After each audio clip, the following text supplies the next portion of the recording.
here. Welcome to another edition of the Spiritual Medicine Digest for the week of March 19th. And a couple things I want to share with you.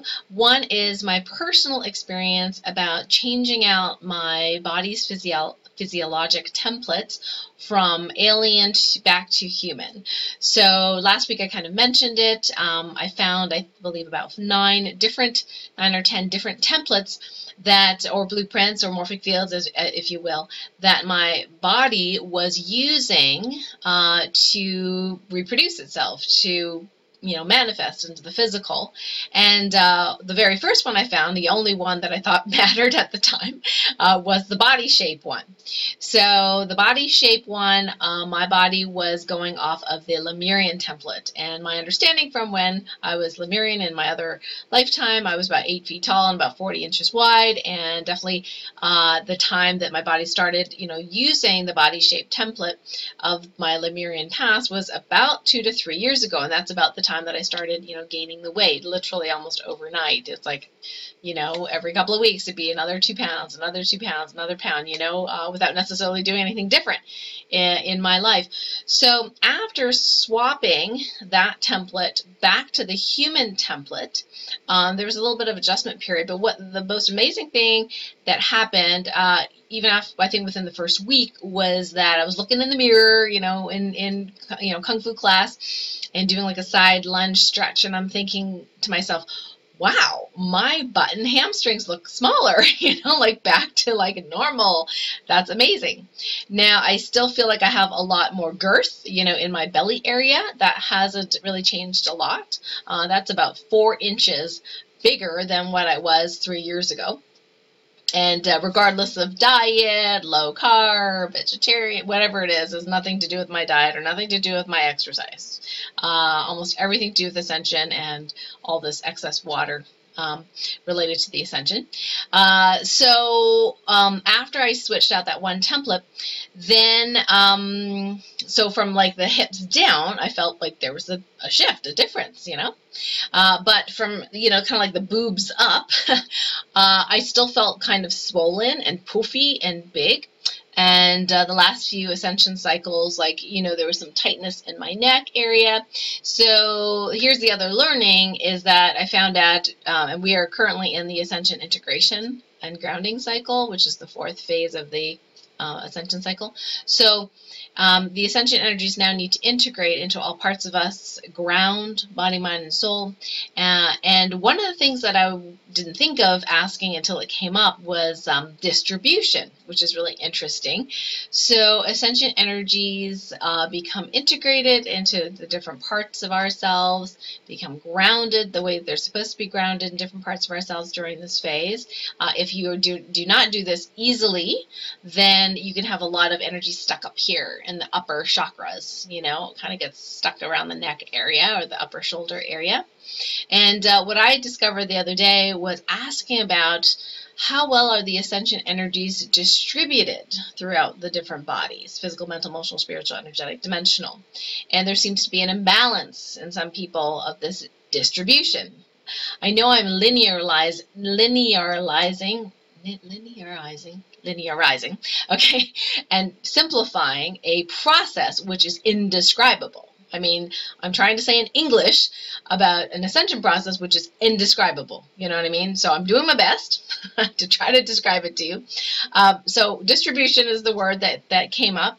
So as soon as I was able to distribute those Ascension energies, then I felt, this feeling of ease, come over my neck area.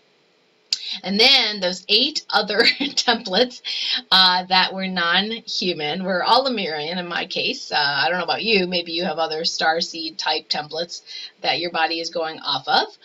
Luckily, my Lemurian self was not a reptilian who had a tail, so I'm not was not trying to manifest a tail, thankfully. So I got the body shaping program back to human, and then then there was these other, eight or nine, programs. One of them was fluid management, which I thought was really interesting because definitely the lymph has been an issue. So I've been going to a lymphatic specialist to do manual therapy on me. I go to a medi-cupping specialist that does Chinese moving cups on me. And so they've been seeing me for a very long time, so they kind of know how my body is. So I swapped out my template back to human because I asked Source what's for the highest good, because I was fully willing to be, if it had to be Lemurian for whatever reason for the highest good, I was fully willing to own that and accept that. But I did get that it was perfectly okay and for the highest good for my body's physiology, my human body physiology, to go back to the human template. So, and that was going to take about 10 days of processing. So I'm about day 7 or 8 right now. And there's two key things that I want to share with you in my personal experience, which I thought was very interesting. One is once I started swapping out my human physiologic templates from, Lemurian back to human, which had shifted, approximately 2 to 3 years ago when we went through this timeline convergence, okay, and all the templates were available. So now that I preferentially asked for the human ones and disconnected myself from the Lemurian ones, at least for my physical, physiology, the one interesting thing is that my taste, if you will, for meat, animal products has come back. Now, I know that doesn't make you vegetarians very happy about it, and and I think on some level I want to be vegetarian, because I don't like killing and all that. And I know the studies, are, and I love Mark Hyman's new book, Food, What the Heck Should I Eat? Very thorough, great, great studies. And Mark, used to be vegetarian, which I think was really interesting, which makes him very, believable, in his book. Anyway, I digress. So instead of just really wanting to eat very little and just wanting to eat plant-based foods, now I actually feel like eating meat again, which is really interesting. So the second thing is I definitely feel like I'm slimming down. So again, the midsection still on the bigger side, but as far as the hips and now the arms and upper body, it's starting to shrink, which is pretty fascinating. So having that shift of the template seems to have made a difference. And then when I go to the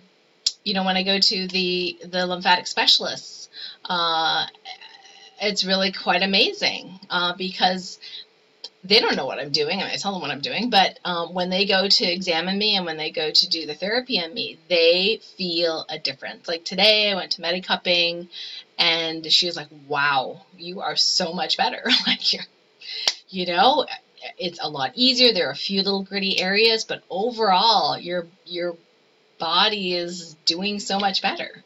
What can I say? I'm like, well, I have a human template now, So I just share this with you, not because I'm necessarily right, but that this is just my personal experience. And who knows, check it out for yourself. See if it resonates with you. See if there's something in your physical body, since this convergence of our multiple timelines, that is not functioning the way that humanly, ideally, should function because it's not basing off a morphic field or template that is human. So at least for me, God said, that it's for the highest and greatest good for my physical body to, go off a human physical body template. So I do feel overall just much more athletic. I do feel slimmer. I definitely have less poofiness, I think, in the arms and shoulder area, and I can tell, like, when I put on my clothes, it's different. It's a little looser. So I'm kind of excited, I gotta tell you about it. I'm kind of excited about it. So that's one thing I wanted to share with you. It was about this Ascension integration, grounding, and distribution, and the shift of the templates for me personally. The other thing I wanted to share with you is people ask me about their soul mission. And, I kind of divided into like a being or a doing mission. And I got this, idea from Dolores Cannon's book, 3 Waves of Volunteer. So if you're a starseed or an indigo, you definitely, want to read that book, 3 Waves of Volunteers by Dolores Cannon. It's wonderful. Now, beyond that, some people ask, like, why do I have to experience this? Why do I have to experience that? And whether it be poverty or abuse or bullying or whatever it is that's unpleasant, we don't want to experience. And I'm also reading Neale Donald Walsch's book, The Calm Before the Storm. And I really like Neil's work, and it was wonderful being able to interview him on my show one time until he got too busy and I couldn't get him again, but it was wonderful. And I love his writing, and it really resonates with me. And one of the things that also resonates with me from his work, and also, some of these great movies like Evan Almighty, there's a scene where God talks to Evan's wife, who's just going nuts because her husband told her that God told him to build an ark, you know what I mean? And so he's building an ark, and the animals go in 2 by 2 in the whole bit, and God talks to her and counsels her about, she's like, what do I do with this information? And he says, well, it sounds like an opportunity. And she says, well, I don't understand. What do you mean by that? And he says, well, do you think that if people pray for peace, that God just gives them this warm, fuzzy, peaceful feeling? No. God gives them the opportunity to be peaceful. And what that means is, if you want love, money, whatever it is, in the relative space of our human existence, our physical human existence, we can experience things. We can experience things in the physical. When you're in the spirit form, you can know something. You can know God is love. You can know love, but you can't experience it. So when we incarnate, we can experience things. And sometimes you've asked to experience things in this lifetime. And if you've asked to experience being powerful, you might be given the opportunity to be powerful through experiences of bullying, through being pushed around, through being disempowered initially. Same thing with being wealthy or prosperity. If that is something that you wish to experience, then maybe you have to experience the opposite. And that's what Neale Donald Walsch's books talk about, is that sometimes in order to know what we are, we have to know what we are not. And in every moment of every day, we are choosing who we are based on our perceptions, based on our thinking, based on, on the thoughts we want to think. So every moment you could choose to be a victim, or you could choose to be powerful, regardless of your circumstances. But the contrast has to be there in our reality in order for us to experience the difference. You know what I mean? So in order to experience yang, you have to understand yin. In order to experience hot, you need to experience cold to know there's a difference. Otherwise, hot doesn't mean anything, it's just a word, right? So just keep that in mind when things get tough sometimes. And the tougher they get for you, it's because the higher light that you have. And that is your potential. And I know it's hard when it's really challenging. But if every step of the way you keep choosing who you are in that moment, are you a victim? Are you powerful or empowered? Am I going to hold on to this anger, or am I going to forgive? All these different things. It makes a huge difference. So if you have not, checked out, Neale Donald Walsch's books, Conversations with God, 1, 2, 3 are awesome. I really love them. Really changed my life for the better, really, because I was, recovering religious zealot. It was pretty scary. Also, the other movie I talked about is Evan Almighty, another good one. I love that scene in the restaurant. And I just saw Wrinkle in Time in 3D, and it is awesome! Awesome. Lots of, great spiritual advice in there, whether or not people realize what it is. But see when you watch the movie, see if you can catch all the little places where God's talking to us. So I really love that movie. So I really hope you get to see it. So next week, we are going to be interviewing Igor Nazarov, and Igor is part of the Energy Tools team. We had recently interviewed Yuri, the CEO and inventor, and Galina about some of the products for athletic performance. But now we're going to talk to Igor about EMF pollution. So electromagnetic frequency pollution. It is pretty much everywhere. And I used to be so sensitive to this, and now I'm much more resilient, but still aware. Definitely when I go to a different city, There are different energies there, and yeah, my body takes a day or two to kind of adjust to that. There's a lot of EMF, and so he's going to talk about some solutions, some energy-based solutions, things that can support our body so we don't have to work so hard, you know, trying to like buffer all this negative energy around us. So I look forward to that coming up.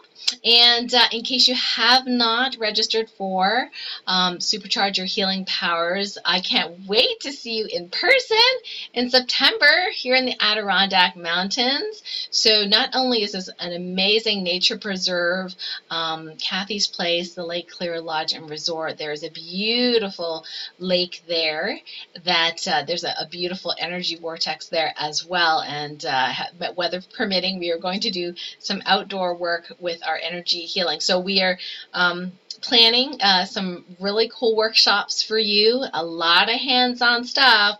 So whether you're a professional healer or not a professional healer, you want to learn some simple techniques that you can use right away, and when you go home, that can help you hone in your intuition to get you doing your self-healing work or healing your family and loved ones right away. Then you definitely want to come to this event because it's all about empowering you, supercharging your healing powers.